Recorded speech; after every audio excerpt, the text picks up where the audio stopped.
Hello friends. तो आज हम याद करेंगे एस्टिवेशन। एस्टिवेशन का मतलब क्या होता है? एस्टिवेशन हम बोलते हैं arrangement of sepals and the petals. Sepals और पेटल्स के अरेंजमेंट को हम एस्टिवेशन बोलते हैं। और एस्टिवेशन हमारे पास कई सारे टाइप का है। आज हम उन्हीं को देखने वाले हैं, जो कि है velvet, twisted, imbricate and vexillary. अब जितने भी इसके टाइप हैं, उसकी जो थ्योरी होगी उसको तो हम सिंपल डायग्राम से समझेंगे। उन डायग्राम से आपको जो थ्योरी है वो बिल्कुल याद हो जाएगी।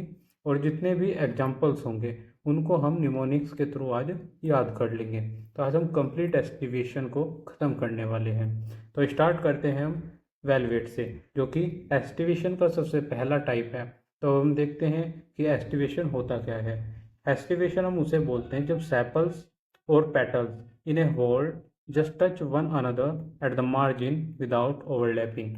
क्या होता है कि जब सेपल्स, एक सेपल हो गया, एक पेटल हो गया, एक दूसरे को जस्ट टच कर रहे हैं, एक दूसरे के ऊपर ओवरलैप नहीं कर रहे हैं, मतलब कि एक दूसरे के ऊपर नहीं है, सिर्फ मार्जिन से एक दूसरे को क्या कर रहे हैं, टच कर रहे हैं, तो उसे ही हम क्या बोल देते हैं, वेलवेट बोल देते हैं। जैसा कि आप यहाँ पे डायग्राम में देख सकते हैं कि एक सेपल है, एक पेटल है, और एक दूसरे को मार्जिन से टच कर रहे हैं, मार्जिन से टच कर रहे हैं बिना किसी ओवरलैपिंग के। अब हम देखते हैं इसके एग्जाम्पल्स को। तो उसके एग्जाम्पल्स के लिए आपको एक इमेज को याद रखना पड़ेगा।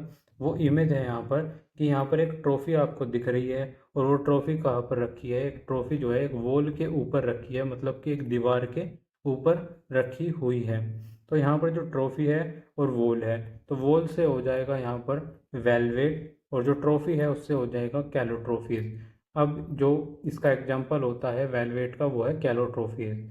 अब जैसे ही आपसे कोई पूछता है कि बताइए कि वेलवेट का एग्जाम्पल क्या है, तो वेलवेट से तुरंत आपके दिमाग में आना चाहिए वेलवेट मतलब कि वॉल, मतलब कि दीवार।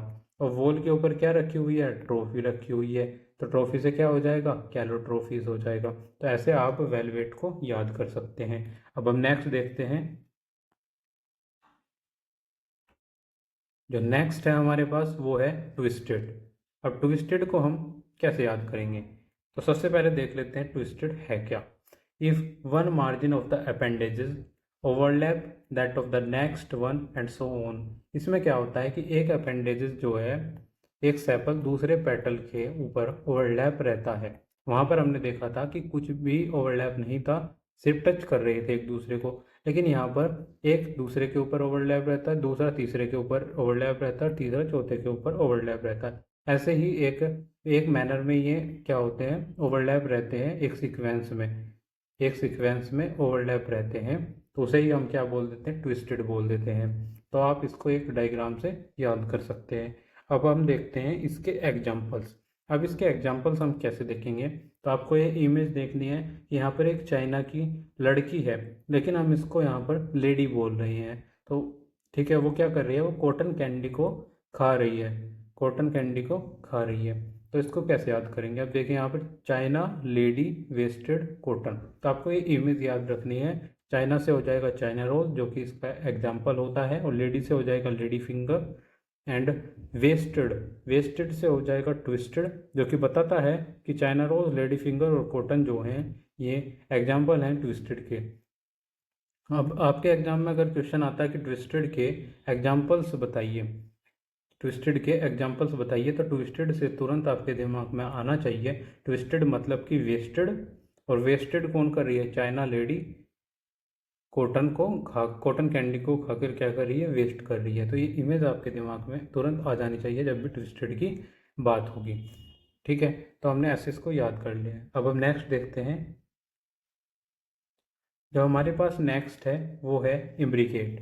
अब इम्ब्रिकेट को हम समझते हैं सबसे पहले इसकी थ्योरी को। If the margin of sepal और petal overlap one another but not in any particular direction. क्या होता है कि इम्ब्रिकेट में एक सेपल है, एक पेटल है, एक दूसरे को ओवरलैप कर रहे हैं, लेकिन ऐसा नहीं है कि एक पर्टिकुलर डायरेक्शन में कर रहे हो। जैसा कि हमने पहले देखा पिछले वाले में कि एक दूसरे के ऊपर ओवरलैप कर रहा था, दूसरा तीसरे के ऊपर ओवरलैप कर रहा था, तीसरा चौथे के ऊपर ओवरलैप कर रहा था, और एक पर्टिकुलर डायरेक्शन में ओवरलैप कर रहे थे।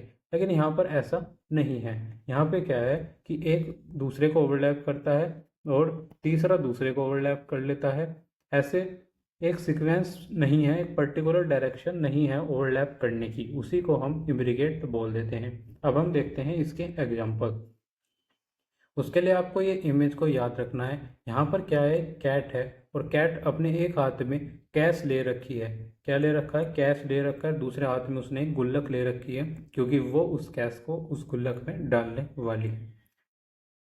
ठीक है, तो कैट से हो जाएगा यहाँ पर इब्रिकेट, और गुल्लक से हो जाएगा गुलमोहर, जो कि इब्रिकेट का एग्जाम्पल है, और कैश से हो जाएगा यहाँ पर कैसिया, जो कि इब्रिकेट का ही एक एग्जाम्पल है।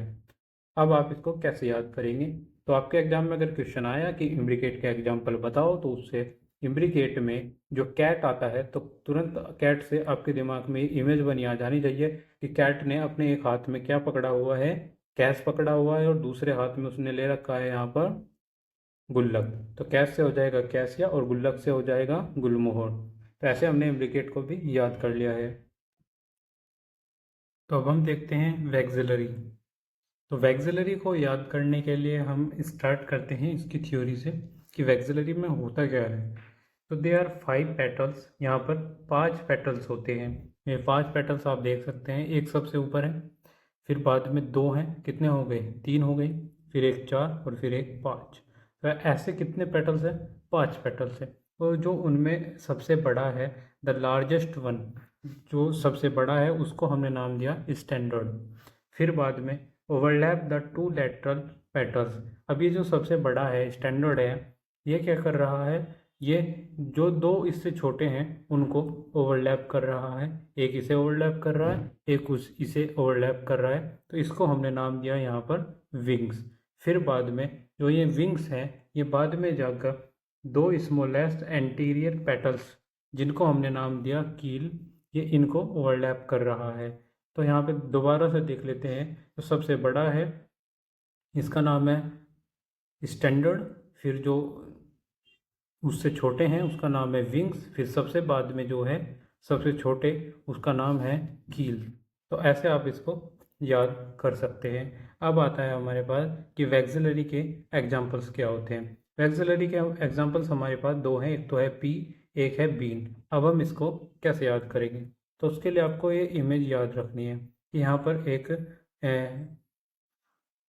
इस इमेज में आप क्या देख सकते हैं कि यहाँ पर वैक्सीनेशन हो रहा है। कहाँ पे हो रहा है वैक्सीनेशन? वैक्सीनेशन, ये जो सरदार जी हैं कहाँ से हैं, ये हैं पंजाब से। पंजाब को शॉर्ट में हम पीबी भी बोलते हैं। तो पी से हो जाएगा पी, और बी से हो जाएगा बीन। अब आप इसको कैसे याद करेंगे? तो जैसे ही आपसे कोई पूछता है कि वैक्सिलरी के एग्जाम्पल्स बताओ, तो तुरंत आपके दिमाग में आना चाहिए वैक्सिलरी मतलब कि वैक्सीनेशन। और वैक्सीनेशन कहाँ पे हो रहा है? वैक्सीनेशन जो हो रहा है पंजाब में हो रहा है। पंजाब मतलब कि पीबी, पी से पी और बी से बीन। तो आप इसको ऐसे याद कर सकते हैं। ऐसे हमने कंप्लीट एस्टिवेशन को याद कर लिया है। Thank you.